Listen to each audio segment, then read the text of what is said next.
Hello, everyone, and welcome to the weekly Master Cup shenanigans. We have an amazing Brawlhalla championship tournament coming up. First, I want to thank Sharkums for that amazing power hour. And we have a legend here with us today. If you're not familiar with who Ajax is, then clearly you don't watch Brawlhalla or Multiverses. How are we doing today, Ajax? I'm doing fantastic. People can find me in quite a few games actually, so it's awesome to be able to join up here because it's kind of a little bit surprised that happened to me just a couple days ago. But whenever I get to hear about one of these events, whenever I'm at home, I will be there on the dollar. I am so excited to see what people pull off here because there's a lot of players I haven't really seen before in this.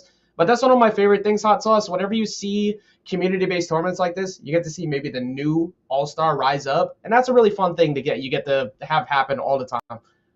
Yeah, and we do have Fame Time and Luminance here, which are a couple returning names that we have seen win some of the tournaments, but definitely a lot of new names as well, which I'm excited for. We got a lot of phenomenal prizes that we'll talk about in a little bit coming from Cooler Master as well. But yeah, I'm just super excited to be here. Obviously, I know we talked a little bit before we got going, and I was studying you and researching you a little bit back when I was casting TwitchCon. So it's really an honor to be in the booth with you here tonight. Well, likewise, it's an honor to get to talk to you and just have some fun because that's one of the best things about community tournaments, just having fun. And you talk about like some new faces. Even mentioning Multiverses, one of the names that jumped out at me during this was Swerve, who happens to be one of the better players from that game. As we take a look at this bracket, reminded to everybody this is single elimination. To be able to get to the top, there is a tiebreaker for third place for that top three prize position, of course. So you want to be able to make sure that you're on focus. You're on notice for this. You can't make any mistakes. Like, it's so much scarier when there's no elimination side of bracket, Hot Sauce. And I think that's going to be a lot of fun because there's probably going to be some people who get stopped and probably some people who have some incredible clutch plays that we get to see throughout these sets. Yeah, I mean, do or die right from the beginning. I think we're going to be spectating Spyro versus Jakerus first, but as you mentioned, that in second, we're going to have that Hyper 212 all-in-one air cooler, and then first prize will be taking home the really awesome case, which we have given away a couple in the past before. Really sleek, fun-looking cases. They have a lot of great color designs as well. So excited to see the action and who's going to take home these prizes. Yeah, and if anybody was paying attention at DreamHack San Diego, I decided to do something a little bit fun during top 8 that I'm going to do again here. So whoever wins this, along with that, I just happen to have some lying around, so I'm going to give away whoever wins a MetaDev code as well for Taros, which you can only get by meeting an actual dev in person at an event. So whoever wins this does get a MetaDev code to go along with it, so that's going to be pretty cool. And I might, who knows, maybe there might be one that just pops up randomly during the stream. You never know. It might just happen. So also, you talk about Spyro and Jakerus. Spyro actually has a little bit of history. PR number 143. Now we don't normally see PR numbers that super high on the Brawlhalla mainstream because we tend to be going around top 32 when we start. But Spyro has some history, including being at DreamHack San Diego himself. He got 65th place, which was an incredibly stacked event. Unfortunately, just missing out on the money because 49th was when payout began. But, hey, might be able to get that payout here today.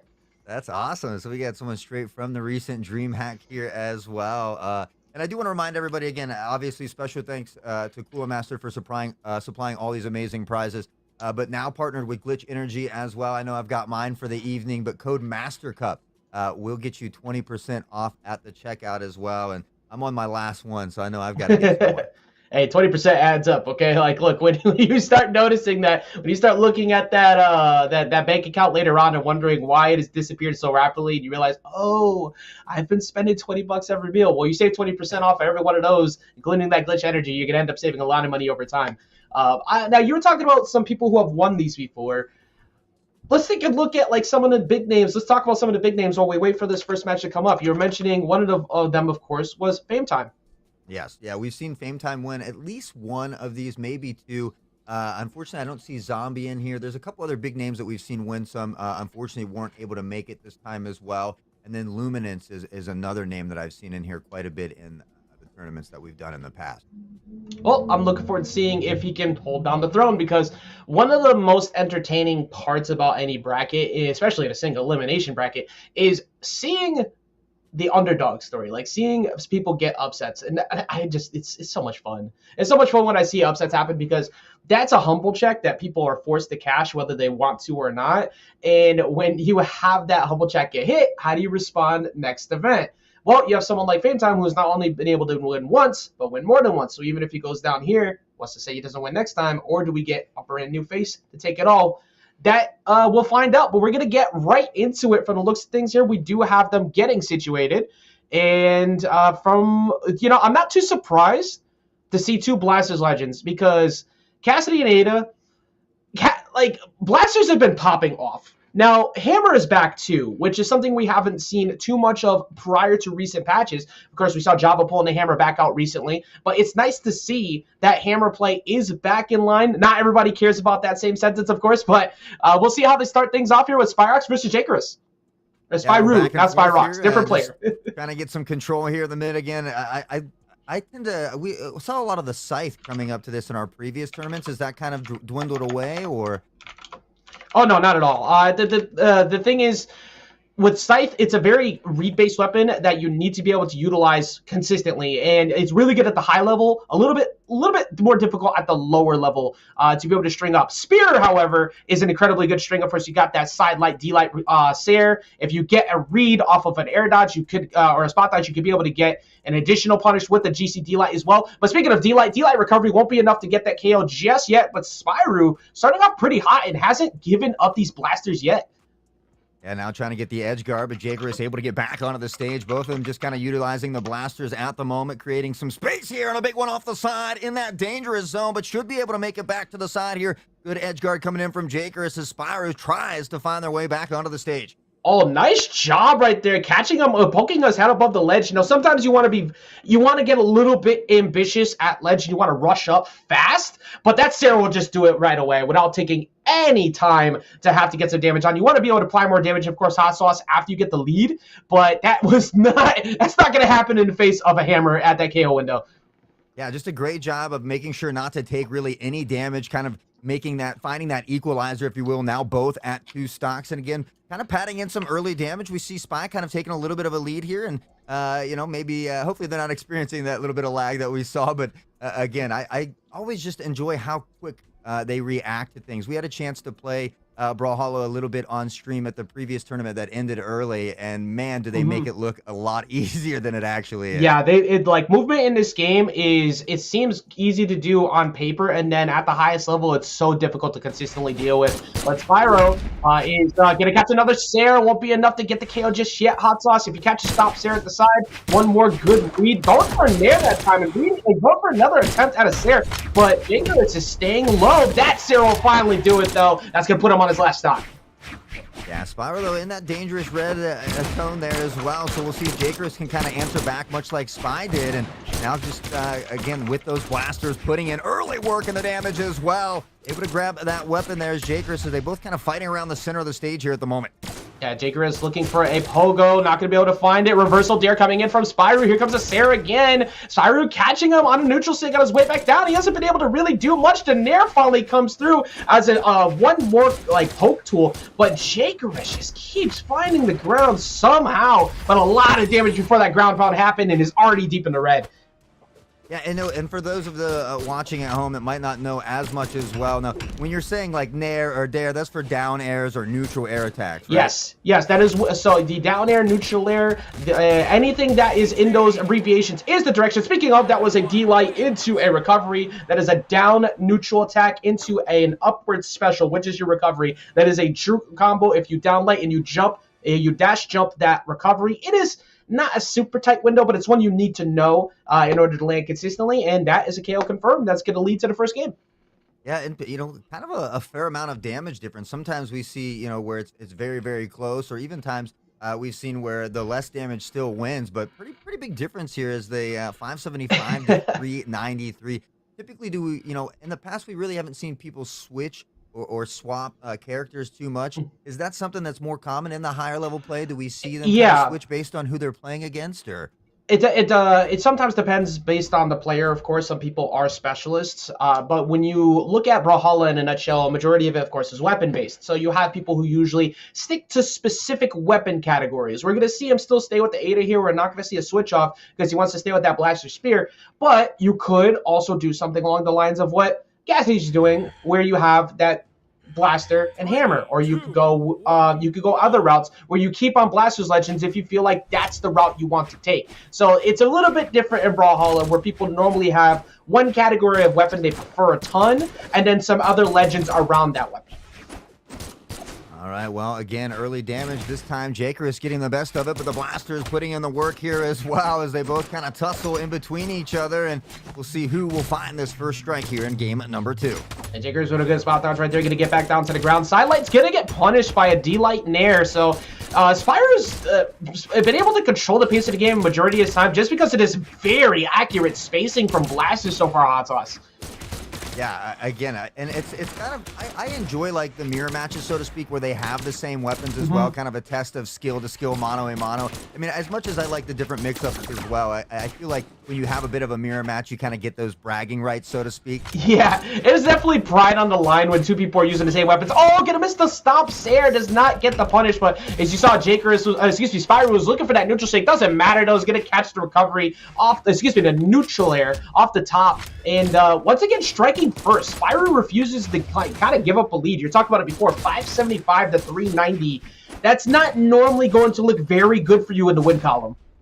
Yeah, and again, we see Spy, in that danger zone, but look at the amount of damage and the pressure that they're already applying here for that second stock for Jakerus. Again, just making sure to put in as much work as possible before Spyro loses, Whoa!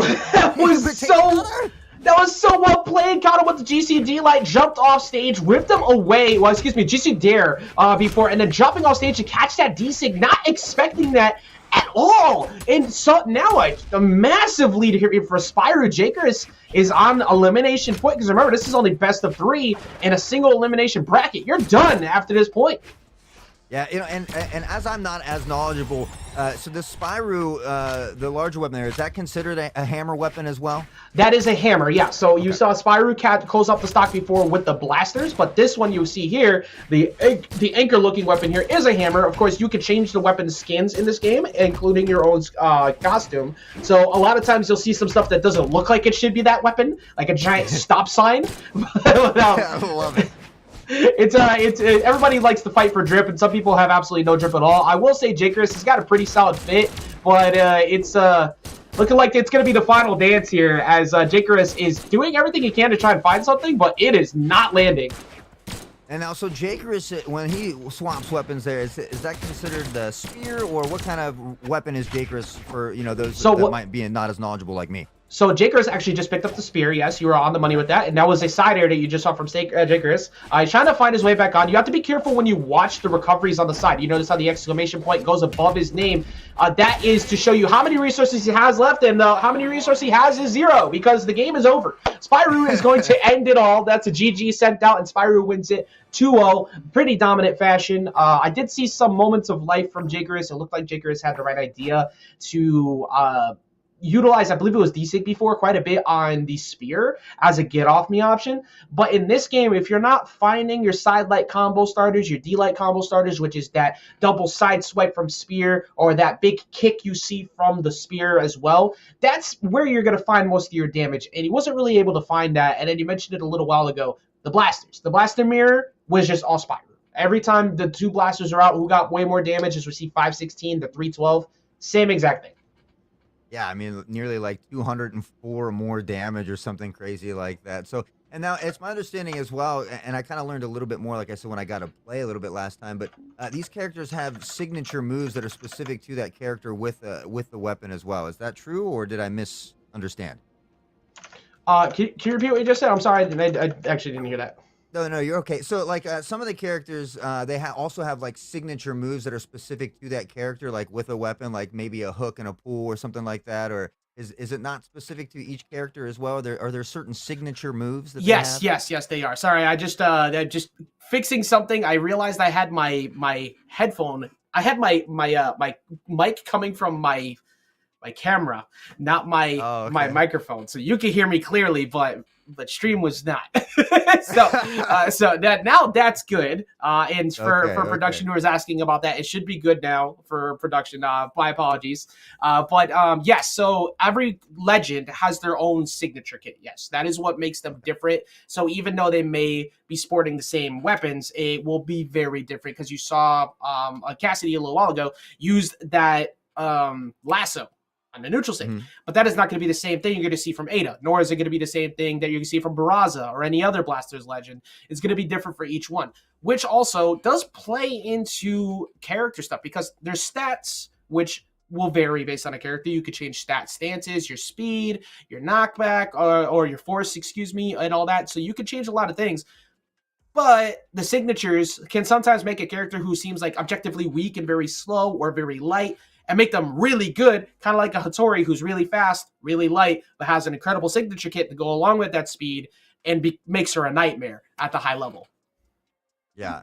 And I'm getting word too that I think the next match we're gonna watch is B-Nick, who did have a bye, taking on Brawlhalla, and it seems like these two teams, at least from what we were told, are actually teammates as well. So this should be an interesting battle that we have coming up next. Interesting. I'm actually going to see, since they are on the same team, if they have any set count history against each other. It doesn't seem like it, but they both have played in some stuff. So we'll give it a little rundown. They actually, they both got the same position at the North American Spring Championships, which happened recently. That was for 97th. And then B-Nick has a little bit more history. Has the highest placing of a community tournament for Frosted Brawls #2 at 49th. And before that, excuse me, going back in 2022 was 33rd at TFC. And then in official brackets, it's been 97th and 97th. So it has a 97th curse, but can only go higher from there. So hopefully we'll see that increase later. But like you said, B-Nick and Brawlhalla, they have some history, which means it's going to be some player knowledge amongst them. I like to refer to it as roommate reads when you play against someone all the time. I don't know if they do play each other all the time, but there's a good likelihood, according to that history. Yeah. So might see a very intense match coming up.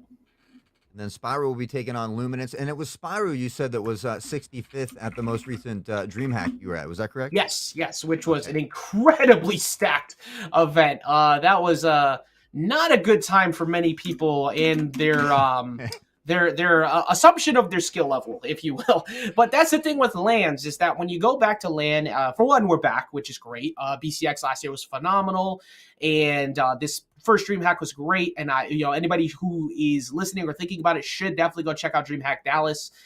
It's a very different environment because you have people around you. You have the pressure of being on stage sometimes. You have the pressure of being on a trip that you spent a good amount of money on to try and make an instant of money, and you can falter sometimes. And as we see, he just fell just shy of that 49th place, which would have gotten him in the money. That, does that continue? Does Spyro feel some spite after that and say, "No, what? I'm going to win this time and get into the prizes"? Because if he gets into that grand finals, that's guaranteed a top 3 prize. Yeah, that's amazing. And honestly, LAN events and anything it's just always more exciting, right? It's just like going to any sport event or any concert. Everything, it's just always better in person. You really feel the excitement from the players, and you hear the people, yelling or screaming, and the fans cheering. Yeah. It's just, the environment is just amazing. So there was a very, very funny moment that happened that we weren't. I couldn't really talk too much about it at the start because I was trying not to, get in trouble with staff because I was on staff at the time. But it happened so much we couldn't really get away from it. There was a live concert that happened during our qualifiers for top 8 at one point, and Boomy was slowly losing his mental, but it also made him play phenomenally. And we had cover bands playing a DreamHack, which will never happen again near us. That has been solved. But you never know what might get thrown at you at a LAN event. It's an experience, but it's a fun experience, and it's a great time. So I hope more people go out, and anybody who is ever at them, please go. If you see people online, you see us here, we'll say hi. We don't bite, I promise. Right. Sparky might, but the rest of us don't. And actually Toast Photo might also bite. Okay, so I don't bite, and you can definitely come say hi, and it's just a lot of fun. Also, yeah, so it feels good, right? I remember just recently casting TwitchCon and people come up, they want to get pictures with you or they're excited to Yeah. meet you. And as just, a regular person like everybody else, it's Yeah, we're exciting and just it people. feels good, Yeah, exactly. But, we're doing something that we love and to get recognized for it or to be appreciated, obviously will make anybody feel good. So certainly get Yeah. out to the events, and don't be shy, make friends. And speaking of which, that's a great place to start is even the Mastercup Discord, exclamation point Discord. There's a lot of wonderful people over there gaming. I know I've met a lot of my real friends in life through online gaming and stuff. So there's Yeah. just a lot of I great people in mean, the gaming community. like a majority of the people I speak to nowadays is just all through video games. I didn't Yep. travel much as a kid, and now all of a sudden get to travel all over the place, talking about video games. It's not a timeline I ever expected to live, but it's one I'd never trade away. And I hope that someone else could get into that habit, and maybe find something that they enjoy with that too. So definitely please check out the exclamation Discord in the chat so you too can go see all of those amazing events and get to meet people. Now I am kind of excited because I, low-key, really enjoy watching Artemis. Now, don't tell anybody that because it has a lance attached to it. But she's really fun, and we will see her after we get back in. But the whole battle pass that happened with the like Artemis versus Orion thing. For one, Orion cleared. Okay, that was just a way better skin, but Artemis also's got some drip too. So it's really fun to get to see that. And I'm curious to see how this goes because we do see a more meta pick coming up here with Asuri. That's going to be Sword and Katars. Asuri has been a dominant force for a bit now. Of course, we're not seeing it as much as, like, say, Lucian because of Luna. But Asuri was really kind of the first legend we saw, especially in South America, to kind of challenge Tezuka's boots. And boots are a problem even post-nerf. So more people are going to figure them out, especially with Thea almost being legal soon. Asuri is a pretty good pick to go for right now because it seems like Asuri's Katars plus her kit in general is a really solid counter pick to that. Yeah, and Asuri is one of the names I'm familiar with as well. That's a character that we've seen a lot in the past as well. Unfortunately, I like never really get to see the orbs, which I love watching for some reason. I don't know, but we have seen like one person dominate with those in the past, and I can't remember if Fame Time did it a few times or if it was Zombie. But I just genuinely like seeing them. Maybe it's because I never really get to see them, but I'm assuming that they're just maybe a little bit weaker or not a meta. Yeah. Now, so what you talk about with who? With You're talking about orbs? the little orb weapon, the little. Oh, no. That is definitely still meta. It's just Okay. orbs are a little bit harder to use compared to other states because they were very beginner friendly before, but they've kind of gotten toned a little bit, and gauntlets got toned a bit. So Petra isn't being used as often by many people because knockback is kind of lower, but you look at Radish and he's still getting the job done. I have to say this though, because Asuri's coming up. So once Asuri shows up, as Photo has referred to it, Asuri gang shows up, and normally I won't point out things happening with production, but apparently production's cat is on their computer. So that's funny to me because the cat showed up to go take a look. It is a huge fan of Asuri, is what I'm getting from this. They wanted to go see Asuri show up and get the job done. Yo, that's hilarious. Cat's over there pressing buttons. I wonder if Jason's even home. That'd be kind of ironic. Cat's knocking stuff off the desk here. They literally shutting down the show for us, or say, look, it's not about them, it's about me, okay? But it's funny nonetheless. Of course, we'll be getting into that in a moment. We'll take a little update on what's going on with the rest of the bracket for people. Let me grab this real fast. So we have B-Nick, once again, let's take a look back at this. We have FaceTime versus Boogie that's happening right now. We got B-Nick versus Money Hollow, which we'll be getting in a second. Spyro versus Luminance is actually 1-0 in favor of Spyro. So Spyro, even without getting that bye round, is playing on point. And Luminance is somebody who has some history as well in the major events. But it's looking like Spyro might be knocking him out. And then on the other side of that, Team Yumizumi versus Yami. That one, we don't have the games reported on that just yet, but that one has also started, so we'll be seeing that. As for the looks of things, it looks like we'll be getting into it now, Hot Sauce. all right. And once again, they're sticking to what we saw before. We are going to see that Artemis versus that Asuri.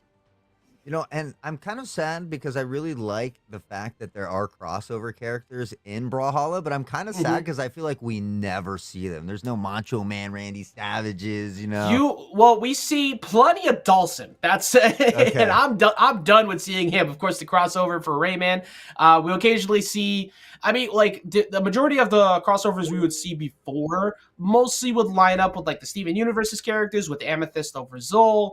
Mhm. We were seeing some Pearl with Kaya because Kaya is really good right now. And then there's also Macho Man gets used all the time actually on Really? on Ulgrim. Ulgrim is probably the most commonly picked 2v2 character, but not as commonly picked in ones outside of the high level, with a few of them who have kind of been shifting away to other characters in ones. So in twos, see plenty of Ulgrim.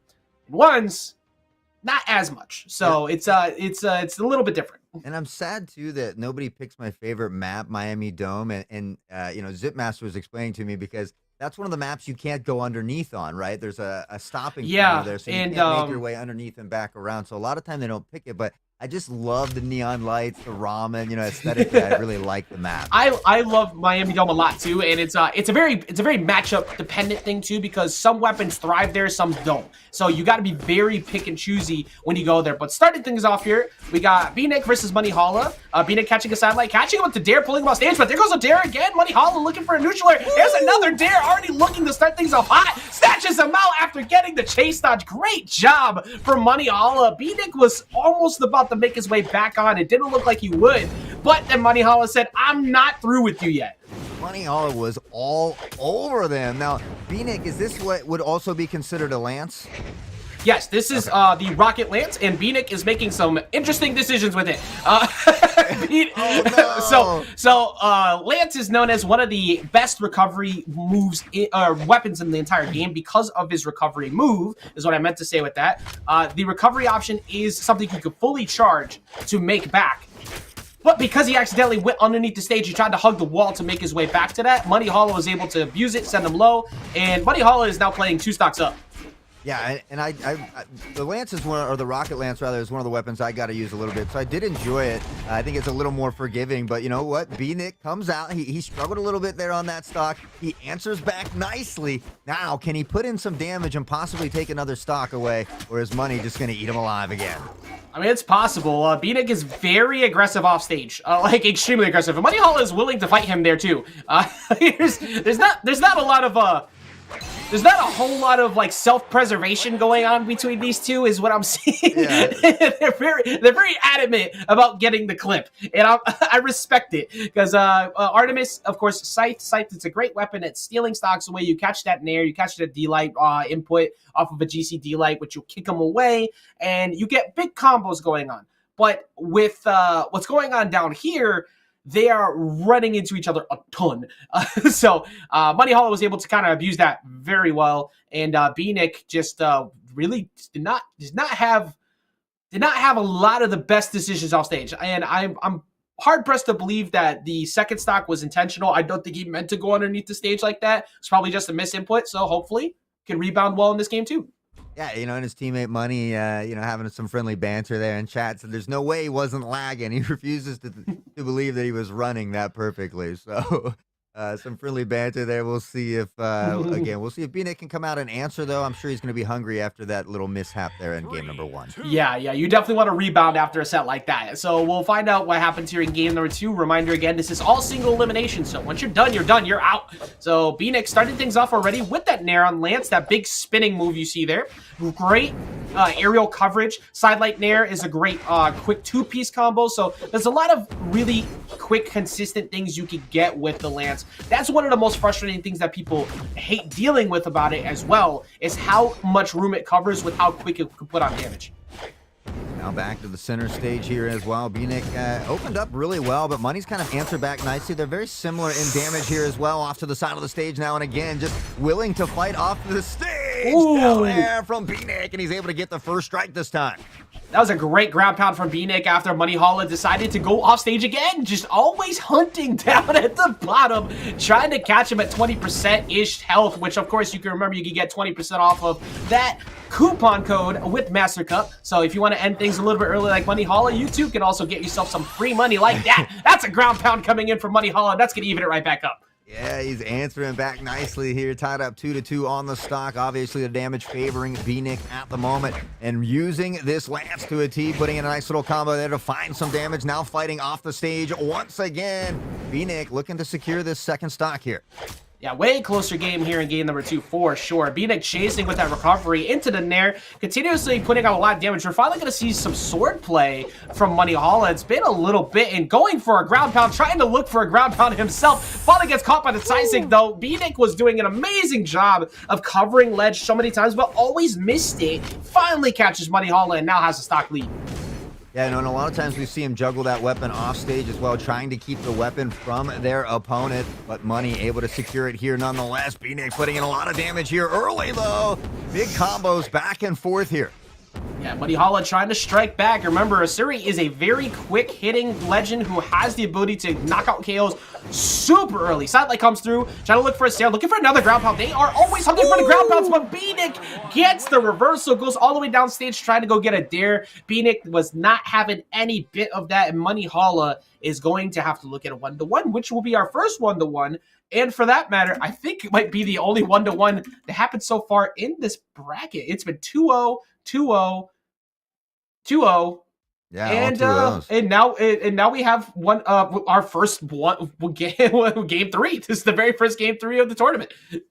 420 damage to 273 as well. So quite the different outcome than we saw that first game. So again, you talked about that second stock was most likely a mishap and maybe some first game jitters, just getting back, getting a little warmed up, so to speak. So B-Nick able to come out, answer nicely in this second round. So I'm excited to be in our first best of 3 here tonight. Yeah, I'm super excited about that too, because it's fun to watch beatdown sometimes, but you also want to see games go down to the wire, and it's super important in sets like this to be able to keep your composure. Now I see why Demon Island was picked. I was very curious why you just intentionally decided to counterpick to Demon Island against Lance, which is a perfectly flat stage, wide blast zone, super high ceiling, and Lance players love this. But it's because there's a bow on the other side. Diana has shown up, and it's now going to be bow and blasters, which of course we've seen Boomy compile it to incredible success. But bow is also another great weapon here. That might not matter so much because B-Nick looks like he is absolutely woken up. Oh my, just grab after grab with that sight. The combo wombo coming in left and right, and Money says, hold on, let me just get rid of this this stock and reset. Yeah, so another really good thing here too is Scythe. Scythe has incredible time dealing with that really small side wall. As you just saw, that D-Light pulls him off again. Looking for another D-Light right there. Moneyhalla has not been able to find many starters for a good while, Hot Sauce. It's been kind of rough. That is just the fact that B-Nick able to just fluidly piece all of those together right after each other. Great spacing, great use of the scythe as well. Already able to grab another one here. And again, now Money answering back. Has him in that danger zone, looking to find the equalizer. And again, never afraid to fight off the stage. I'm actually kind of surprised he went out there to go for that too, because you saw the sweat beads up. You can get a chase dodge if you snatch him up with that. But Moneyhalla played around it, made him swing, got the down air to knock him out. But if B-Nick snatched him there with that nair, he was actually going to be able to chase dodge back to stage and recover back. It's a very risky play, but it worked out. And Moneyhalla actually just getting knocked out immediately again. These two have been looking to end the game within 2 minutes every single round. Yeah, they really haven't failed to please either. Again, from Money's combos in that first series to B-Nick's combos in this one, it has been absolutely relentless, and I'm loving it. Oh, it snatches him up. That is a Diana classic. You do not fight Diana at the ledge because she can snatch you off stage just like that. But B-Nick looking for a sidelight does not get much going for him. Instead, takes a D-Light recovery, D-Light jump recovery, and that is now 1 stock apiece. What was that move? It was like a double blaster shot So to some kind of whip. Was that a signature move? That was Diana? that was a signature move that we just saw. It pulls you off stage, which is a very common tactic you see from Diana, both on the bow and on the blasters. But that's gonna end it all as B-Nick catches him slipping, and B-Nick moves up 2-1. So it looks like that first game was in fact not the most optimized gameplay, but that game 3 was definitely looking a lot cleaner.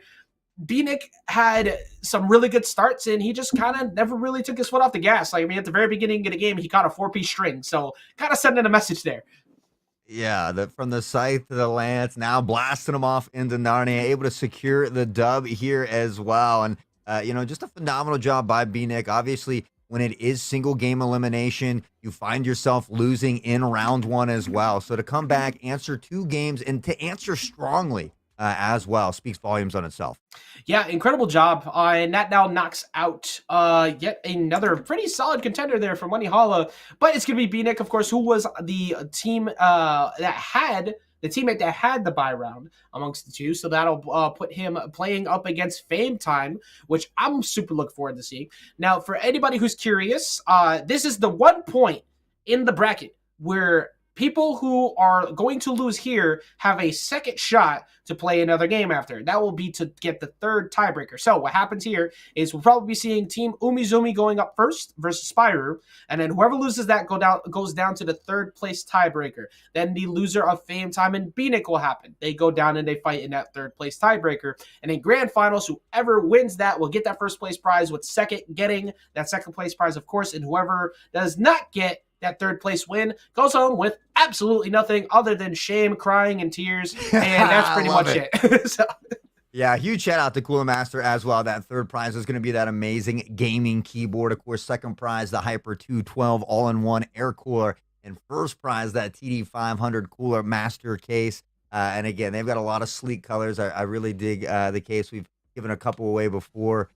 So excited to, as we kind of get down into the end of things here, again, Fame Time. We know they're extremely talented. We saw B-Nick put on a nice show there as well. So we know that's going to be a banger of a match. Spyro has been running through the competition 2-0, so to speak. We don't know much about Team Umizoomi at the moment. So kind of excited. To me, Umizoomi is going to be the underdog here. So, maybe we'll have an upset, but I think it's going to be tough because Spyro has been playing on point and hot off the DreamHack as well. So. Yeah, we're going right into it too, wasting no time. So one thing, of course, that for Team Umizoomi did have a DQ along the way, but very, very intelligent pick.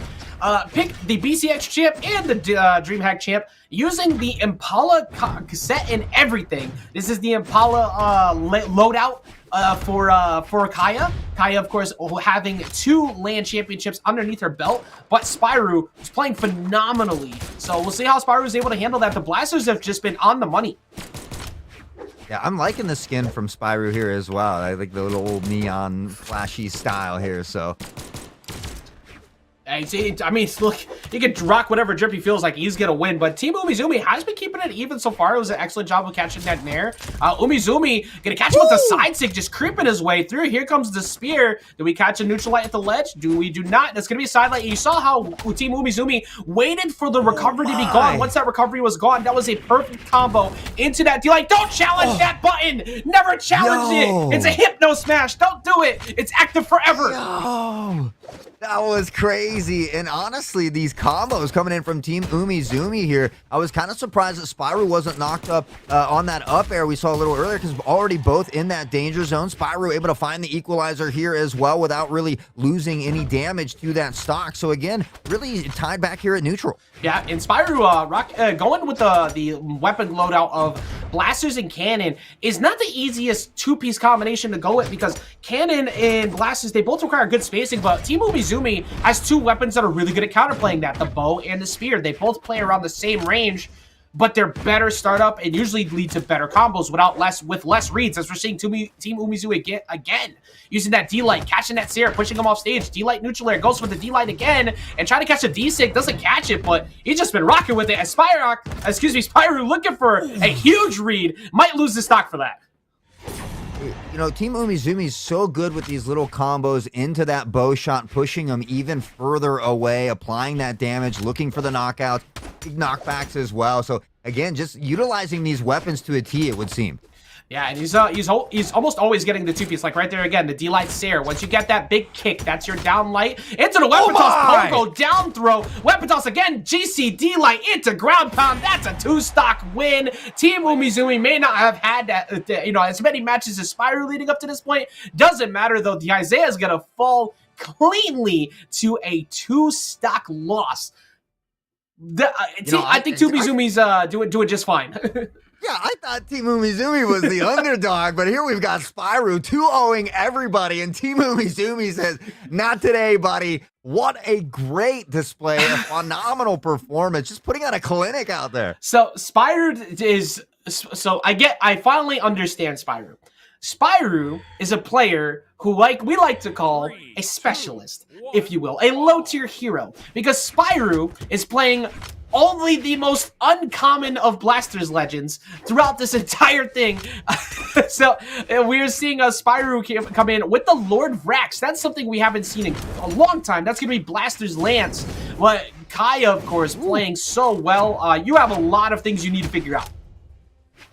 Well, I like the fact that we're seeing this stuff from Spyro, though, because as someone who doesn't get to see, much outside the meta or a lot of these Asurus, it's nice and refreshing to see the different skins, the different characters as well, and, and someone that can play more than just one character. I think it speaks volumes for them as well. So excited to see the little mix-up, the change in pace, but Team Umizoomi seems to be prepared so far. Yeah, I'm on the same page with you because I have been looking at the same legends for quite some time now as the side 6 is going to come through, but that's not going to lead to KO yet. Probably going to go ahead and go over to the ledge looking for a neutral sig. That's going to close it out. Once again, you just got to be so careful when you're at the ledge because Kaya's moves are so active that it's so easy to get punished if you aren't patient enough to kind of hug the wall for a little bit.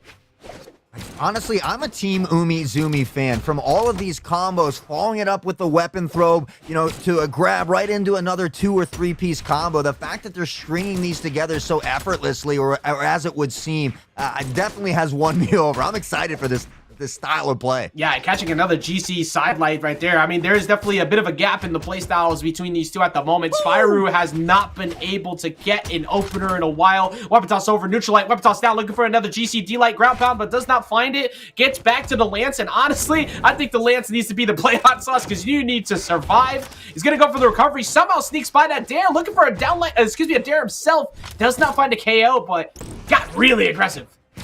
Yeah, I mean, Umizoomi doesn't even need a weapon. He said you can catch these hands as well, really just putting in the work with anything. Now the weapon throw, and he's able to find another stock, the 2-stock lead, and you gotta believe Team Umizoomi, with that type of advantage, should be able to secure it, especially with the way they've been playing here tonight. I big time agree with that. He's up very well right now, up 2 stocks to 1, has not been getting opened up pretty often, and Spyro is very signature happy at the moment, looking for a lot of big reads, and hoping that you get something started to get that KO. Does finally find it. You get into that mode. Of course, Lord Vrax has a lot of mobile ones, but there's some decent end lag to it that can get punished freely. We'll see if they can find the equalizer here quickly, but right now, Team Umizoomi is already padding the damage. The weapon throw, the combos coming in as well, and again, putting Spyro near that danger zone. Has to be very careful here. Team Umizoomi going to go ahead and look for a D-Sig, but does not find a punish. That time it's going to be another punish right there, and Team Umizoomi catches the Sair. You're not making this back. Spyro's going to fall. just for a little bit of extra added salt to the wound, digging up the grave for him as Lord Vrax falls. That was not okay. He's going to take a trip to Area 51. Kaya is working for the government as she is now sent him packing, and that is going to put Team Umizoomi into a guaranteed Final 3 finish. 530 top 2 actually to 210, and honestly, I just love those bow combos as well. They're just something like that amps me up to see the combo. It kicks them away, and then the arrow, especially the up arrows that just knock them off to Narnia. Basically, love it, love it, love it. Yeah, bow. That's one of the strongest things about Kaya. As Impala said recently, even one of his own interviews, she's very user friendly. She's very easy to pick up early on, and the things with bow and spear is that at a higher level, they may be a little bit linear at times, but they're a lot harder to use at higher level because you need to be a little bit more read-based. But if you're really good at setting up those positions and conditioning people to what you want, the amount of damage you get out of that is so high. And we saw a lot of that out of Team Umizoomi. Well, with that spy route, we'll head down to that third place tiebreaker. We're going to have Fame Time and B-Nick coming up in just a few moments, guys. We are going to take a short, quick break, but don't go anywhere because when we come back, we got even more Brawlhalla action.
Hello, everyone, and welcome back to the NA Mastercup Brawlhalla 1v1 tournament. We are here with the legend Ajax, and Ajax, we got a little info for those at home. We had some technical difficulties earlier, and we've found the culprit, right? So I think production has a picture of the bandit. Yeah, we found the corporate. You said we do. They're running the corporation of culprits down there. Yes, we have the bad actor down there, right there. It's the cat who stepped all over the production computer and set us back a little bit, but it's okay because everything is running smooth. And now the cat is a part of the production, so that's what matters the most here, because that's as close as I could get to him without him making me sneeze. So he is here within spirit of me and giving me some fun. But hot sauce. We have had some pretty intense matches leading up to this point, and the next one is what I'm actually looking forward to a ton because we got Fame Time versus B-Nick, and Fame Time is the #1 seed overall of the bracket. B-Nick was the only one to win in Game 3, but won the last 2 games in a pretty solid fashion. So you're going to need to be on point playing up against Team Umizoomi because Team Umizoomi looks like he's playing to win the whole thing, and I got some pretty good faith in that from what I just saw. Yeah, it's hard to judge the B-Nick match, right? Because we think maybe there was some lag or some type of issues in that first match. So it's really hard to tell. And on the other side of things, Fame Time, that #1 seed, but they had, their competition just didn't show up to play against them, right? So they've been sitting on these buys, kind of maybe getting cool, maybe playing some pub games in the background to warm up. Who knows? So does that affect them? Time will tell. But with that being said, we are going to watch Fame Time take on B-Nick, right? And then the loser of that is going to go down for that 3rd place tiebreaker against the legend Spyro. So we're going to bring that match to you as well before we bring that grand finale, which again, we'll be going up against Team Umizoomi, who looks, well, to be frank, quite a bit scary at the moment. Yeah, he said that Kaya was looking phenomenal. It's was the only person so far I've seen who was immaculately whiff punishing big startup moves, which is a very important factor to be good at in Brawlhalla, because if you aren't good at that, you're going to constantly get a lot of people throwing just a lot of reckless things at you with signature kits. But that could happen right now because we have yet another Asuri who has shown up. I'm not too surprised to see Fame Time has been winning consistently because it's Asuri. And Asuri and Katars is a really good weapon to be able to beat Lance when they are constantly trying to swing. Yeah, in those last 2 games for B-Nick as well, we saw a lot of really great combos, especially with that scythe as well. So we'll see if B-Nick can maybe utilize some of that to its potential here. Right now, Fame Time applying a lot of damage, kind of keep that edge guard here as well. B-Nick not able to get back on. We'll eat some more and kind of getting into that danger zone now. Yeah, and I actually just took a quick look too. Fame Time has some history as well. Actually plays in quite a few events. Very, very active player for what I'm seeing all of these. But recently was also at DreamHack San Diego, got 49th, which did put him in the money. So he's able to get just outside of top 32. And Fame Time holding a decent lead here, looking for that punish, and that's going to catch him as you saw B-Nick trying to go above the ledge to catch that nair to switch sides. Fame Time not having anything to do with that. Yeah, and already Fame Time swarming them as quickly as possible, trying to apply as much damage here before that stock gets taken from him, and really just doing a great job of utilizing the space. It can be tough to do against that Lance, but again, just Suri so fast, right, as you had mentioned before. So right now, Fame Time not having too much of an issue. I really like what B-Nick tried to do there. He went for sidelight nair before, and then instead of trying to chase over recovery, went for a GC neutral sig to catch Fame Time going towards that platform, and was able to eventually find it as we see that Sair off stage close out that stock, evening up the game. Yeah, and honestly, B-Nick, you're doing a good job of finding that stock before taking too much damage as well. Yes. Already applying quite a bit of damage here as well. Nearly finding to that neutral point here as Fame Time tries to apply the down air. Not right there, and now back and forth. B-Nick on the edge guard. Again, doing a great job here with this Lance. And are you surprised that we haven't seen as much as the Scythe, or is it better for him to use this Lance? I think the Lance is a good idea right now because Scythe it's not a bad decision, but it is easier to poke out the sword. And if you're going to get any dare punishes on Katars, you want to be able to get there quickly. That's what the Lance is for, and it's getting the most damage done right now. Back and forth here at the middle, nearly equal in damage, slightly favoring Fame Time here at the moment. Catches him on the side, and that'll be a stock as well. Fame Time, once again, doing an incredible job of covering that right side of the stage. D-Light Seer is a true combo that's going to lead to a KO right there. Of course, Sword, one of the best weapons at finding consistent KOs at high percentages because you have that D-Light starter, which you could go for a Nair, could go for recovery. Speaking of recovery, B-Nick trying to catch Fame, panicking, doesn't give it to him, though, and there's the spot dodge. Fame getting the true combo afterwards. If you spot dodge in front of it, that is a free punish into that recovery. Again, though, a B-Nick, so much damage applied. He will find the stock and the equalizer, but already in the danger zone. Just one nasty combo from Fame Time could end it. Fame Time, yeah, he's very, very near D-Light recovery range. D-Light Seer will send him far off stage. Now he should be in that D-Light Seer range. D-Light recovery might get it done as well. B-Nick needs to be very careful. Neutral attack is going to get back on stage. Neutral lights into the lance. He has access to it, but that's going to just close it out. Fame Time with a giant fly swatter, if you will, getting rid of Artemis and putting him up one game in the lead. You know, but that was close. Good back and forth there as well. And honestly, you know, it looked like Fame Time was going to win with ease. Really finding a lot of damage on that last stock was B-Nick as well. So just very exciting for me to watch someone of this talent as well. But I got to ask you, who's your favorite or maybe two favorite characters to play in this game? Oh, I thought you were going to ask the two favorites amongst these two. So for me personally, whether people, you know, take this what you will, everybody, okay? Don't judge me. I personally am a big fan of Ragnar because Ragnar is awesome. She is a dragon, and also Axe Neutral Sig is my favorite move in the entire game. But here's the one where I don't want people to judge me on. Tezuka. I really like Boots. But Tezuka is awesome. And he has like 17 jump scare signatures with like Gauntlet Side Sig. And I really like to swing, so that's why. But if you ever see a character with Greatsword and Boots get added to this game, best believe, because I've tried to play Jae-Yoon and I cannot play Greatsword properly with him. But if you give me Greatsword and Boots, best believe I'm switching to whoever that is, and I'm hoping it's Dante. Please be Dante. Right now, Tezuka is the luchador, right? Yes, and Fame Time is wrestling with victory right now as he's currently catching yet another early KO. That was so early.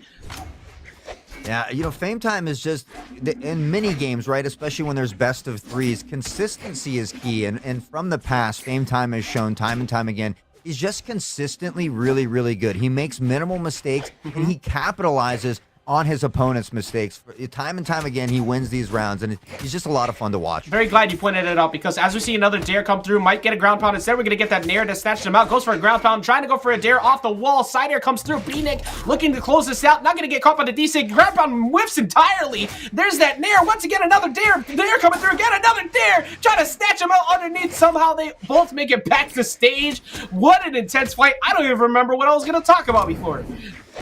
Something with consistency being key, I think. All right, I remember now. Okay. So now after that war that they had going on, something that is very important in fighting games, platformers in general, is he who strikes first usually tends to lose. However, when Asuri strikes first, you usually win. So as Fame Time understands the right moments to get big punishes, you don't need to go crazy. Katara is a great whiff punish move, and that is all you need to be able to seal the deal, as it's currently up 2-0. Yeah, I mean, Fame Time really just putting in the work here. We'll finally lose that stock, but again, just being up, having that extra stock as a benefit when you're this skilled, I mean, really basically in cruise control. Just do what you do best, control the spacing, apply the damage, and you'll find the stock that you need. Yeah, if you're able to go on autopilot at this point in bracket, you're in a good space, and Fame Time is up a whole stock. So like you said, you know, you can kind of go in cruise control. D-Light Seer, consistent damage, nothing too fancy, nothing complicated. You don't need to go complicated. You just need to get your quick damage in.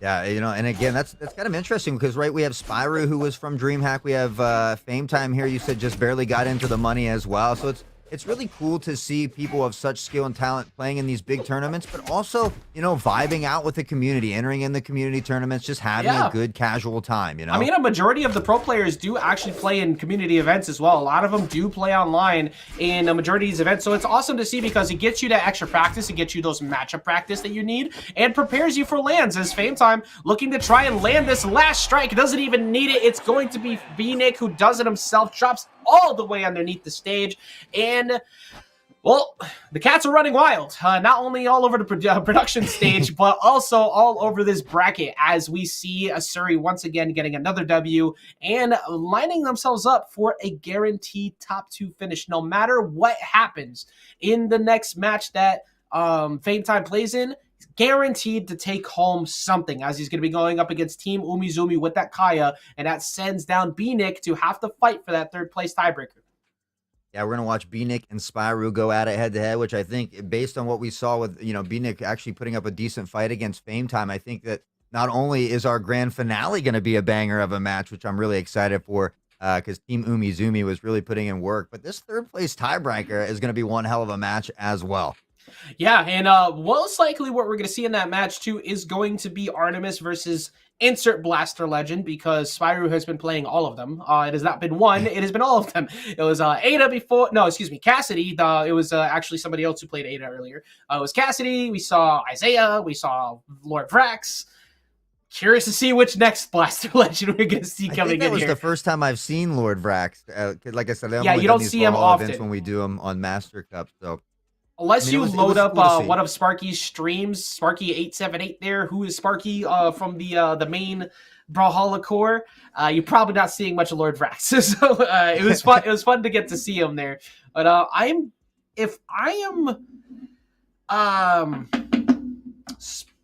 forgot who. Let me hold up. Let me pull up. I have it here. I have it here. If I am Spyro going up against B-Nick with a lineup of Lance and Scythe, amongst those, I'm curious if he has some Diana. I'm curious if he has a Barraza, because Axe is an incredible weapon to beat Lance, because Axe is really good at getting really big, heavy punishes on Lance. So if he has a Barraza, might be a good idea to take it out right now. It would be my play. However, we're not going to see that. We're going to see the Isaiah again. We're going to see that Blaster and Cannon. So big whiff punish option, a little bit, not the same category of what you're used to seeing, but definitely something. Oh, never mind. We're not going to actually even see the Artemis. We're going to see Asuri. So Asuri's are running wild. The cats are everywhere. It's going to be the Asuri with the Tigers crossover. You're talking about want to see crossovers earlier. Well, here we are with Kung Fu Panda as we now see the Tiger show up. I was going to ask you, because your camera was blocking the name, so I hadn't seen that Asuri skin yet. So I was like, okay, who is this? Is this a new legend? But okay, so it's Asuri with that tigress skin. Yes. Also, I mistyped it before, but thank you, Task One, for the love. This is a Brawlhalla hoodie that I got. Like 1/4 of my apparel now is Brawlhalla stuff, because Left Stick keeps giving it to me whenever I go to the office. So we take those as we take this win potentially away from the other. We have only one prize to give away in this round for 3rd place, and the other one, well, logs out with nothing. It's going to be B-Nick versus Spyro here in a best of 3 to determine who gets that 3rd place.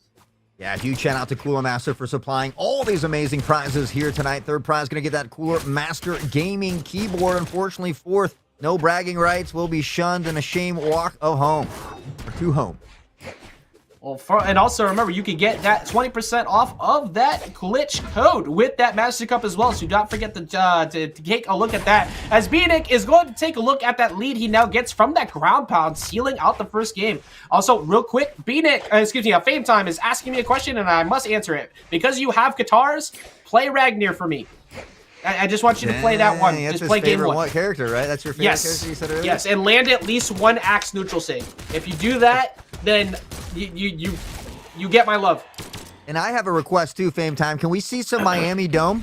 Can we get one of those on Miami Dome? Miami Dome isn't a bad stage for Ragnar, so it's actually that's if you're able to get access to it. You got to see if they'll let you ban it first.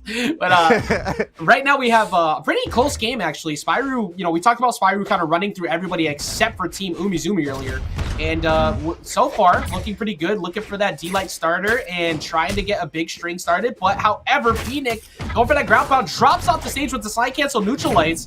It doesn't really get too much, but trying to build on it. All right. Well, a little bit about, is that like a paper mache rocket launcher, or what exactly is that? And are you going to be at the Dallas So this time I will not be working Brawlhalla this time when I go to Dallas. I will actually be at Dallas for fighting games most likely, unless there's something that comes up and I can't go. But so when I said earlier that as that side seat comes through and closes out that stock, when I said people could find me on many games, I cast over 15, so I tend to go to a lot of different things. And this time, it won't be for Brawlhalla, but I will, of course, be hanging out the Brawlhalla crew. Awesome. Well, it does look like B-Nick has the slight advantage at the moment here on the side of the stage, trying to apply more pressure. Can't count Spyro out just yet, though. The blasters he seems to do ever so well with, but again, needs to find a stock and more if he wants to stick around for this first match. That's going to be a D-Light. Misses the chase jump recovery. Like we said earlier, you need that D-Light into a jump recovery. If you do not get that dash jump recovery, you will not land that combo. You have to know the timing. Otherwise, you miss that true combo for a KO. And instead of being 1-to-1, and now it is going to finally be 1-to-1 as that side air finally does it. But Spyro had to work a little bit harder to get that KO. Yeah, now he really has to apply some early damage here because, again, B-Nick almost able to knock him out here. Kind of in that danger zone for Spyro again, running off the side of the stage here. And, again, I'm not used to this skin, but I do really like the even the weapon skin for this Tigress. Yeah, so one of the coolest things about Brawlhalla is, like we said earlier, the weapons, the different skins you have for your loadouts. There's a lot of uniqueness you could give to your legends, and you could find drip, if you will, to what is unique to you. But for Tigress is going to close it out as we see that recovery just seal the deal. B-Nick with the switch up, not feeling too comfortable with that Artemis anymore after that last set, but looking phenomenal here with the Tigress, the Asuri crossover, getting that first game. Spyro looked good, but wasn't able to seal the deal. Yeah, I honestly, I kind of thought it was going to go the other way. So I'm happy that B-Nick came out, showed that he's here to play as well. The damage pretty close. Yeah, that was one of the closer games we've had for sure. For sure. But again, I feel like Tigress or B-Nick rather, just did better at controlling the space of the stage.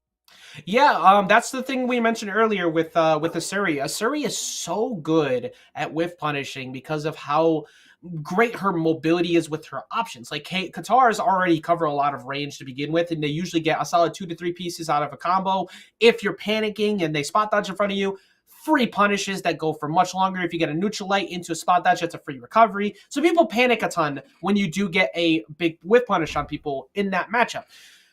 But with a character like Isaiah, you're forced to play at this weird distance that will usually space out with blasters, but once the cannon's up, once you commit to that D-Light starter or that Sair, you're now right in front of the cannon. And looks like Spyro also hearing my request. Apparently everybody is out to make me happy today. We're gonna see the Ragnar show up, and I'm here for it. You know what? That's gonna create a situation that everybody's gonna have to hint, hint, wink, wink. Everybody who's in chat or maybe watching, keep an eye on the camera when this set's over.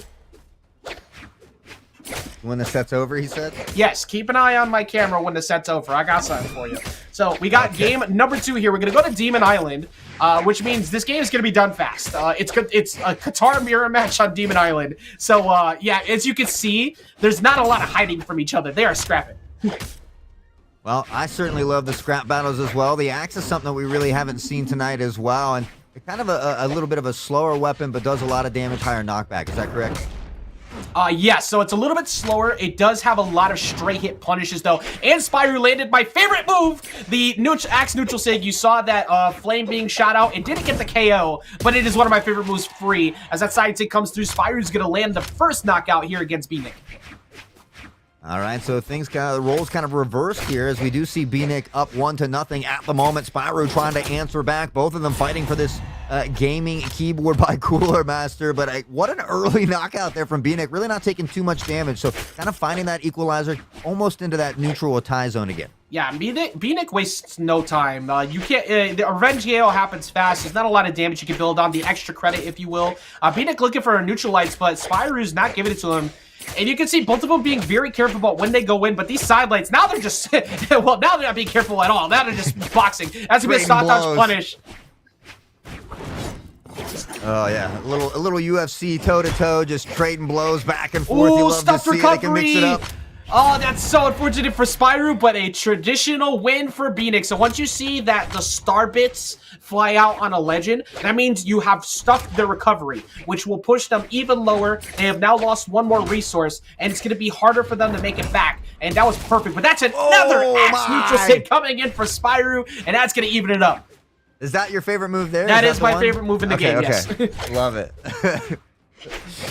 Definitely had some big knockbacks, some big damage as well, as we saw him able to take the stock. But, you know, Spyro kind of controlling the majority of this game. But now we see Beanick up on top here and really applying the damage to Spy, fighting off stage here, which Beanick loves to do. And he's going to be able to secure game number 2.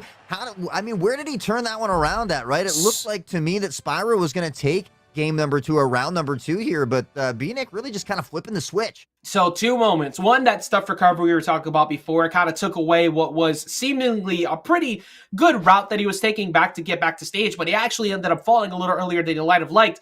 But the big thing that closed it out in that last one was instead of going for a nair or a dare, which is normally what Beanick was going for, he actually dropped down and went for a side air in a different position than he was used to seeing. So it ends up being Beanick who was able to knock him away a little bit too far, and that leads to a 3rd place W for Beanick. Incredible job for Beanick, and that's going to stop Spyro's run here in the Mastercup the North American Brawlhalla Finals. However, I was saying this earlier, whoever wins the entire thing is going to get a certain something you can only get when you go to a LAN event by meeting a dev. That is what a meta dev skin is for. You have to meet a dev in order to get it, except for older ones, which you were able to get before. I happen to have a couple of them lying around over here, and I just so happen to... I am not a dev. However, I am as close as possible as you could get to one. So I am giving away right now a free code. Here you go.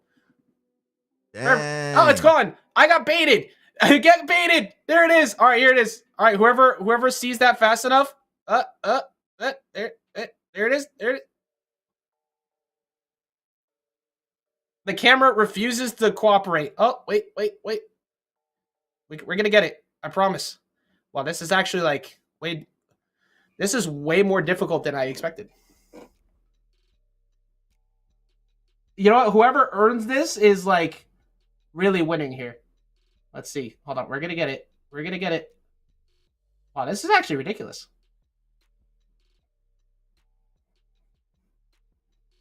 Ah! I want people to... No, you have to be able to type it yourself. I'm not typing it in there because then somebody's going to just copy and paste it and let it go. Okay. If you can decipher what that is, you get the MetaDev skin. Because whoever wins this is getting a MetaDev anyways. But if you can decipher this, you get a free MetaDev skin. So, there you go. I can't believe this is as blurry as it is. This is actually like refusing to cooperate. This is so funny. Which is, of course, 4 Taros. That is now over. So, that is the MetaDev Tarot skin from BCX 2022. We still have a good handful of those around. There is one more over here that will be going to the winner, which that winner will be getting it type 2. I will not make you look at the screen for that, whoever wins the whole thing. But, and where do you redeem that at? We've got some people asking in chat. So you redeem it in-game. Yeah, you redeem it in-game in the Brawlhalla store. You will see there is a place to enter codes. You can enter it there, and good luck. So whoever ended up screenshotting that fast enough can decipher the code as if it's Indiana Jones and we'll be able to get the Raging Bull from the labyrinth. That is Taros.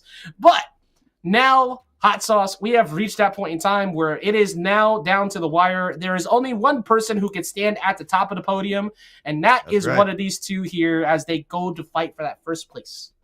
Yeah, second place is going to get that Hyper 212 all-in-one air cooler. First prize, the TD 500 cooler master case. A lot of sleek designs, awesome colors there for that case as well. But with that being said as well, no longer the best of 3. It is the grand final for all the marbles, not just the prizes, but the bragging rights as well. And this will be a best of 5. Yes, like you said, best of 5 territory, which gives you a little bit more room to breathe.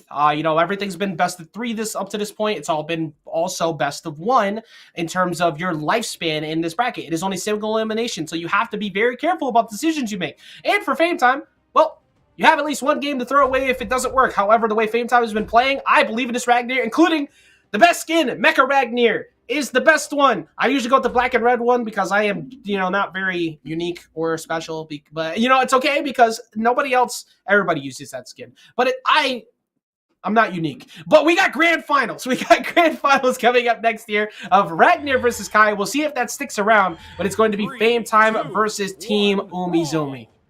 I'm excited for this one just because of what we saw from Umizoomi as well. Obviously, Fame Time, well known here, has won some tournaments, obviously did very well at the DreamHack. So again, you think Team Umizoomi is the underdog, but you can't count them out. We saw him, the amazing performance earlier, putting on a clinic. And now Fame Time, though, feeling confident, said, hey, Ajax, who do you want me to play? I'll do it with anybody, baby. Yeah, that's a vote of confidence, to say the least, all the way through. It's like, look, it doesn't matter who I play, I'm going to win. Even though Team Umizoomi does happen to be rocking the exact loadout of the BCX/DreamHack champion himself, Impala. Is it Impala? No, it's someone else. So, and also a very important thing for anybody is it doesn't matter who's in front of you, every single player is beatable, and you have to be able to be confident enough to do it, as we have a very close game one to start things off.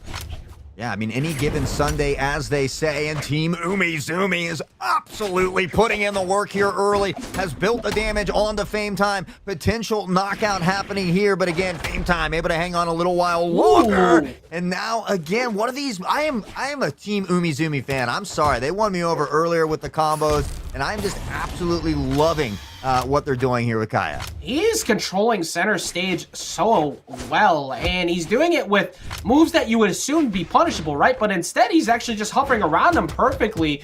You saw before that neutral shake wasn't punished. He ended up ground pounding around it, and that's going to be a slide off once again. There's that dare, but he gets back on with the axe recovery. Ragnar can find a KO pretty much any point soon. Does look for the neutral shake, does not find it, but Sarah will get the job done as we even up the stock count, not the set count. And honestly, though, Umizoomi putting in a decent amount of damage there before losing that stock as well. And we see Umizoomi playing smart, right? Trying to bait out the distance. And I have a feeling that maybe the kitty cat is back and messing with our computer on the other end of things. So we do apologize. A few technical difficulties that we will hopefully get ironed out for you as well. But nonetheless, Team Umizoomi here fighting against this legend Fame Time, and right now doing very well. Yeah, I think the cat is going to war with this computer, as currently Team Umizoomi is going to war with Fame Time, trying to get that W. Like we said before, Fame Time is the #1 seed overall in the bracket, but that does not mean you're going to be the #1 overall winner if Team Umizoomi has something to say about it. Good patience. Yeah, only person to actually play around that so far today. Ooh, and again, just great use of the spacing, the combos, the weapon throws as well, piecing everything together, doing what they need to do, but consistency is key. And again, both of these players here have a lot of damage on this second stock, so at any moment, either of them could be eliminated here. Yeah, being very, very careful about when he decides to get up because of that axe nerf, or excuse me, the axe cider. There's the axe neutral sig. You know what? It didn't KO, but in spirit, I'm happy that you landed it. And that's going to be a bow recovery. Still won't be enough. Apocalypse does have a higher ceiling, of course. D-Light Sarah, though, after you already used that many resources, there's no shot. That's a true combo, and that's going to be the lead. And again, Umizoomi just tossing that weapon to the wayside, making sure Fame Time can't get one as well. And again, piecing the combos together, applying this early damage here for that second stock, trying to ensure to get as much damage onto Fame Time before losing stock #2. Axair will finally do it, so weapon advantage is in favor of Fame Time. Not really accessible to get the weapon starved because of the position that he had it. Didn't want to toss him away. Want to make sure to keep the Katars. And Hot Sauce, this is a hot set alert, if you will, so far today. This is a very, very close game #1. Yeah, again, absolutely loving it. Both of these players extremely talented, and to be tied here at stocks. And again, virtually the damage is the same. We see Umizoomi now starting to take the lead, applying the combos. A nice 5-hitter there as well. And Fame Time able to get back to the stage. What a banger match #1 here in the grand finale. Ooh, that was really close, too. That recovery was so close to getting the KO off the top, but that's going to be yet another attempt at that. But this time, Fame Time actually getting a big punish. Almost getting caught by the spear recovery. You got to be very careful about the way you land right now. You used a lot of resources. Is going to get back to that bow, but this is a much closer game. That's not going to do it yet. Man, they have me on the edge of my seat. Umizoomi looking for the combo they often do with a bow, and there it is! Umizoomi with the upset, able to take game #1, and will Fame Time switch back away from Ragnar to something that they might be more comfortable with. Damage done, though?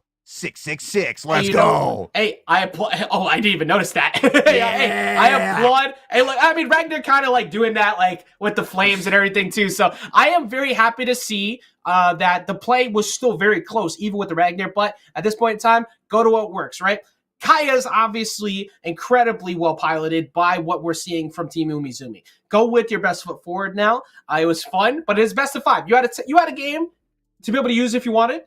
Now it's time to put the best foot forward. I'm looking forward to seeing how that Asuri will probably do, because the Asuri is what Fame Time has been using up to this point. Asuri is a really good legend right now as well. So I think we're in for this kind of spelling what feels like a game 5 type set, to be honest. Yeah.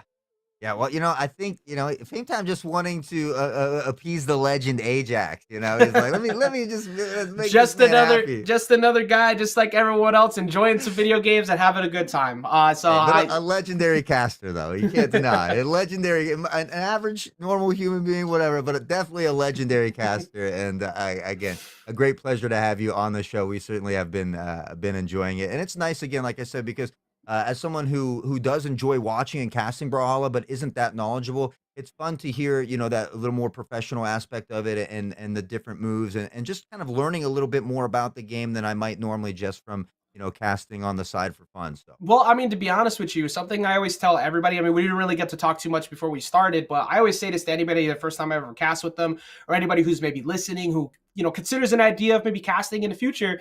I talk to a lot of casters who are upcoming, about these things. And most important thing of all is chemistry.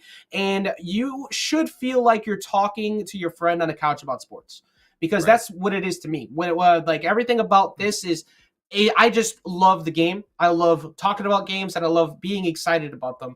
And that's it. There's nothing more to it. It's just having fun. Because when this is in my ears, when the headset's on for those 2 hours, all the other problems of the world are gone. And it's just a fun time with me and my co-caster. And that's us right now, Hot Sauce. We're having a good time. And it's going to be even better time, because that's only one game of this best of 5 just so far. We still have more to go. Yeah, I'm excited to see if Fame Time. I do believe they're going to go back to the Asuri, but you never know.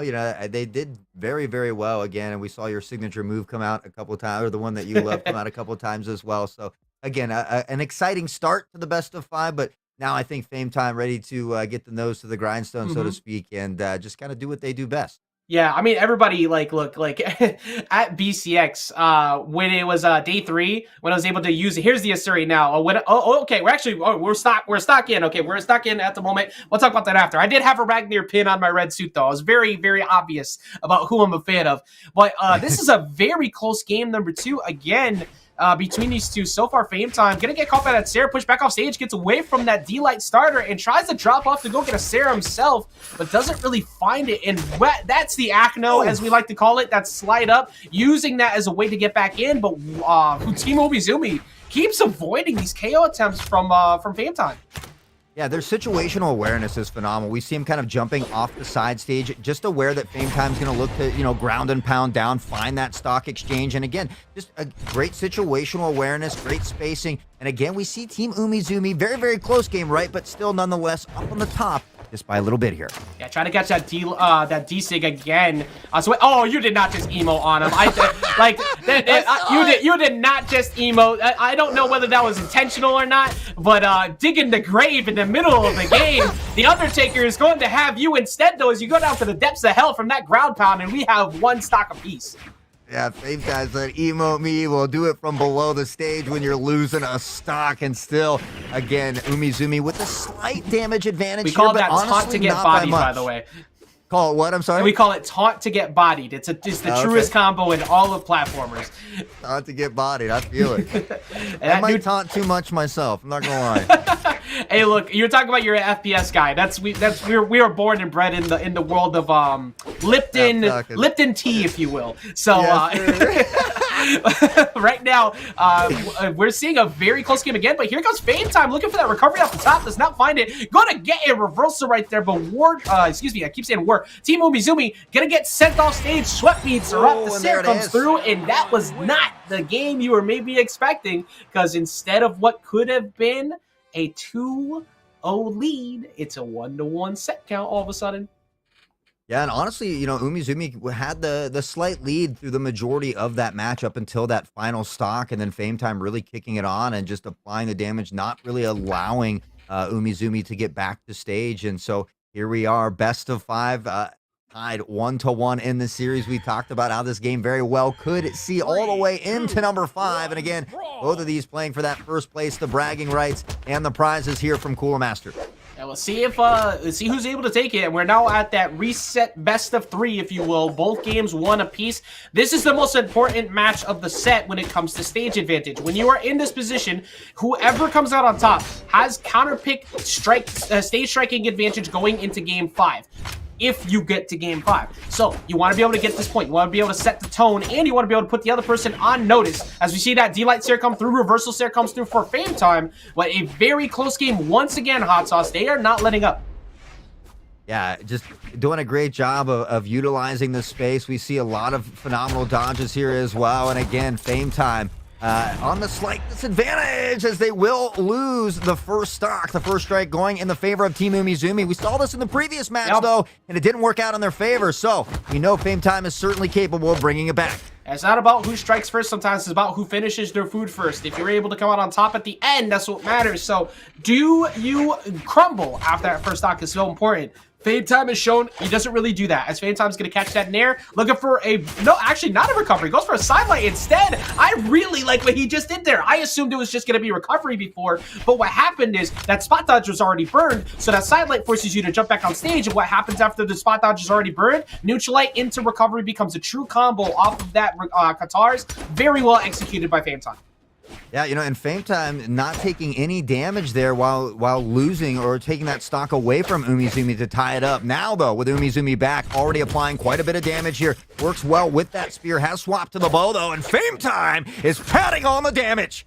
He's going in a ton. The only thing that's really good for Team Umizumi so far is that Kaya's individual hits hurt so much, and of course Kaya has high defense, so she's very hard to knock out for long periods of time. Makes it very annoying for a lot of people to deal with as Team Umizumi once again not gonna get the KO yet, but keeps looking for these D6, does not find them though. Both here at the middle of the stage, both in danger of losing this next stock, as you can see in red for the damage here now. A round again as the spear will be gathered by Umizumi, but it's Fame Time who finds the stock first. Yeah, I think Team Umizumi was looking to swing to the right, not the left, and gave up a free D-Light recovery. That's a true combo into a KO. Fame Time looking to close it out pretty soon, but that unarmed D-Sig will not find the KO yet. That little break dance, one of the best, it's one of the funniest moves in the entire game.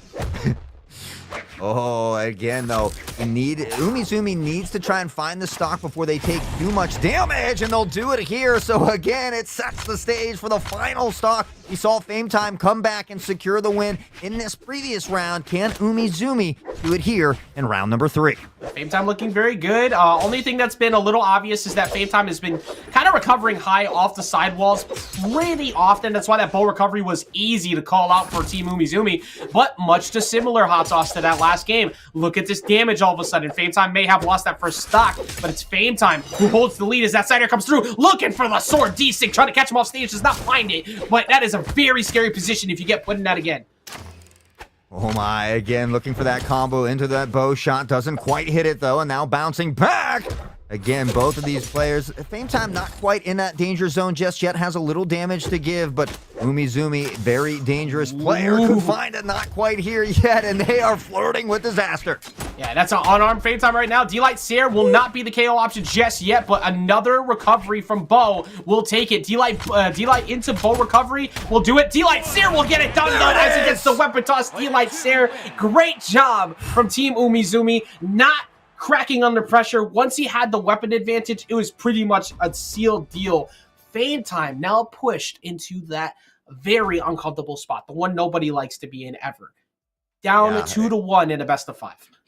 Umizumi doing very well here. And again, as much as I love Fame Time and I've seen him dominate time and time again, it's nice to see these new names coming in, putting in work. It's not over just yet, but certainly exciting to see here from Umizumi.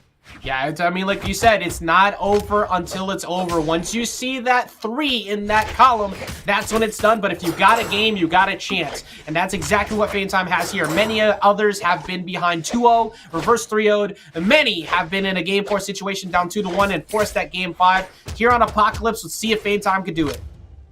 Yeah, you know, and in that previous round too, Umizoomi near the end did a great job. There was like 2 or 3 weapons that dropped, continuously throwing them off the side, not allowing Fame Time to find a weapon and securing that victory. So again, just great situational awareness by both of these members, but Umizoomi up on top right now, needing 1 more to take home first place. You aren't kidding on that. Situational awareness is super important in this type of position right now, especially with front of Qatars, but that's going to be a D-Light Seer, going to get some more damage.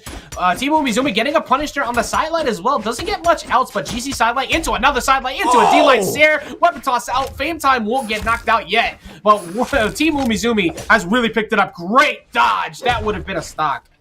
There's just something, even as someone who doesn't play this game very much, there's just something that's so exciting and amps you up about these crazy combos that they string together. I am, again, at the edge of my seat and pumped up.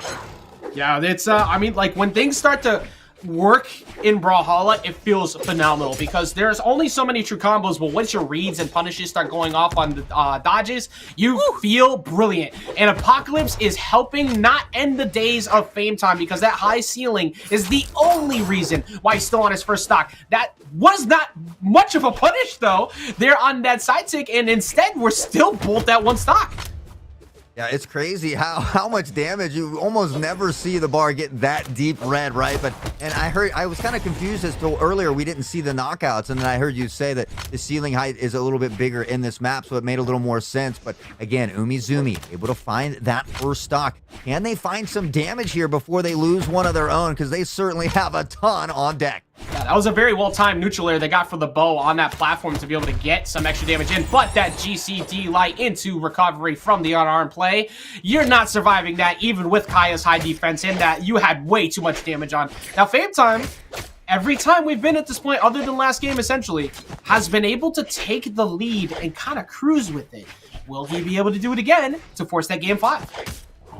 Yeah, I don't know. I really like, I know Umizoomi's really good with the bow, but I love their combos with the spear. Unfortunately, Fame Time with a early knockout. The stock will drop, and Fame Time, well, has that ability, right, to go into that cruise control mode that you were talking about. Yeah, that was in the light orange. That was big. That was significantly earlier than Kaya ever falls. There's another one right there. Already used the jumps as well. So well executed by Fame Time to catch those neutral sigs and catch him slipping to sneak him out. He was looking for that all day and couldn't find it. Not one time before that. Instead, this time, you get 2.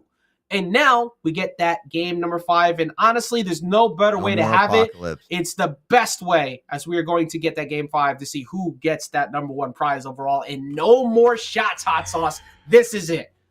Yeah, no more of that Apocalypse as well. Now, maybe you can update me. How's the ceiling cap or the knockout capability of this map? So the difference here with Fortress Alliance compared to Apocalypse, even though they're both very similar with that moving soft platform, is you can't go underneath the stage because there's a pillar in the way. We talked about that earlier with Miami Dome. But here, also pretty high blast zone. So having that decently high ceiling with that inability to go underneath the stage, in a slightly bigger wall, it changes some things up. And it's mainly the fact that I think Team Umizoomi didn't like how much Fame Time was surviving last game and tried to find a slightly different way to deal with that as these side blast zones a little bit smaller. All right, we'll see if it can work out in their favor. We suspected we were going to see a game number 5, and we certainly have it here tonight. Both of these members or players are incredibly talented, and we couldn't ask for a better grand finale. Absolutely not. And we're going to see both of them being very, very careful about how they go in. Remember, you have no more mistakes after this point. That's going to be a Seer coming in from Fame Time, looking for the D-Light Seer, but instead gets a weapon toss to the face, looking for another D-Light, and Team Umizoomi playing around it once again. These double weapon tosses coming through, looking for a jump, and he actually had to read. He just did not catch Fame Time going in. He drifted away. Both of these virtually equal in health as well. No! Now the up air, and he's going to be able to hang on. That ceiling height still there, but he'll find it one more time. And once again, the first strike it's been a common theme for Team Umizoomi, but it hasn't always worked out in their favor. They need to try to apply as much damage as they can before they lose this stock. These two are quite literally threading the needle on KOs so many times. And Fame Time just needs one good recovery read, and that's the stock here. One Sair might actually do it as well, which is exactly what he's looking for. He doesn't find it, though. Yeah, and I like what Umizoomi's doing, right? Just trying to keep that spacing, just finding a couple bow shots here and there, really just trying to make sure they can get as much damage as possible before losing that stock like so. Now tied up 2-2, the damage favor in slight favor of Umizoomi. Yeah, Fame Time gonna get caught by a spear recovery, just kind of existing in center. But you're very right about that. Team Umizoomi has always been able to build up damage fast after a stock, but it's always been Fame Time who's answered back quickly. The fact that Team Umizoomi didn't get a massive amount of damage before this second stock was gone, or excuse me, where we got to the second stock, is huge as he got caught yet again. That Sair catches him. Does he catch him slipping? No, Team Umizoomi smartly went high that time to make sure he didn't get KO'd in orange again.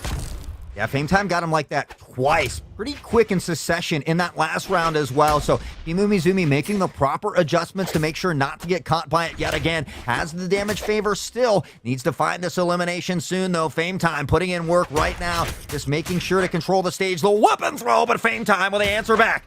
Oh, perfect spot dodge read. Fame Time hovering right around the soft platform to bait out that dodge, and that's going to be a recovery punish. Now Fame Time moving up in the lead. Team Umizoomi doesn't get access to the weapon because he catches it with the neutral light and keeping him stuck in the air. He's just hovering around it, trying to bait him to go. He gets around that. That's going to be not a punish. He doesn't get the D-Light into the recovery. Fame Time weapon toss down, looks for the GC D-Light ground pound, does not find it.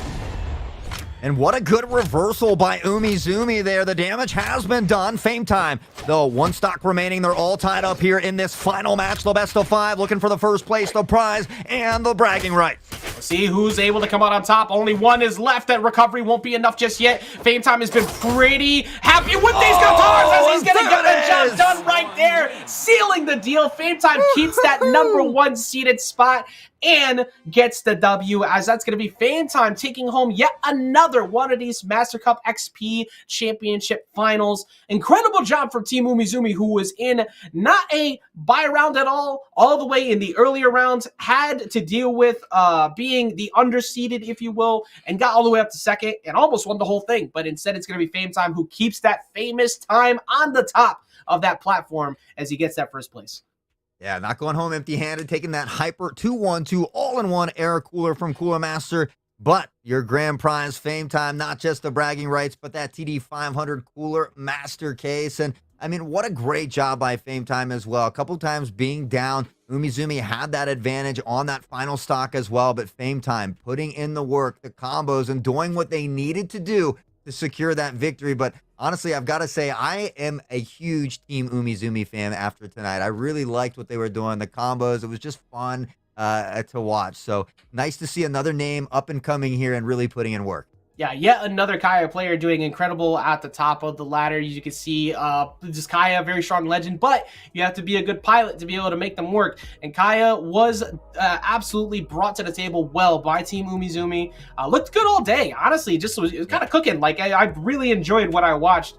But Fame Time, we talked about it earlier, had a lot of confidence going into this, right? And Fame Time said, hey, look, I'll play who you want me to play. I'll win. And almost did win game 1 with that character, but ends up getting the others. And also, Fame Time, remember, DM me so I could give you this because you get a free MetaDev code from me on top of everything else. Because, even though this is a surprise thing that kind of popped up the other day due to some last minute needs for me to come through, but this was a lot of fun. And I had a good time and everything. So, yeah, give back a little bit to community whatever way I can. And I am glad that y'all do this because community events are super important because even with the main events that go on, it's always the grassroots community-based things that keep people motivated to want to get a shot at those events in the first place. So this is an awesome time. Yeah, I mean, it was incredibly nice of you to give something extra. And with that being said, I do want to remind everybody, !Discord, make sure you hop over there. The winners are going to want to contact Yayla on Discord as well, so that we can get your information and get those prizes sent out to you as well. Before we close out, though, Ajax, do you want to remind everybody where they can find you, if you have a streaming schedule or anything like that, just so they can hit you up on the socials? Yeah, absolutely. I mean, everybody can find me on pretty much every single thing, whether it be Twitter, YouTube, Twitch, Fresh Cut, TikTok. It's all the same thing. It's Ajax_HQ. And if you want to catch me streaming, I kind of stream midday. No real set time, but midday, East Coast Standard Time. So anywhere between 2, 3 to about like 8 o'clock ish. So I'm usually on. And if you don't catch me there, catch me at Lands because I'm always around to say hi. Now, it's been amazing so far, guys. I want to remind everybody, again, code Mastercup at Glitch Energy when you're checking out will get you 20% off. Huge shout out and thanks to Sharkums for that power hour.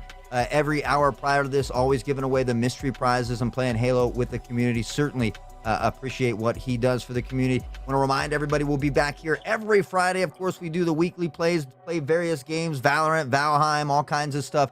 We certainly hope that you'll join us on the next one. It has been a ton of fun with you, Ajax, as well, guys. Again, special thanks. We hope everybody has a wonderful weekend. We'll see you back here next Friday.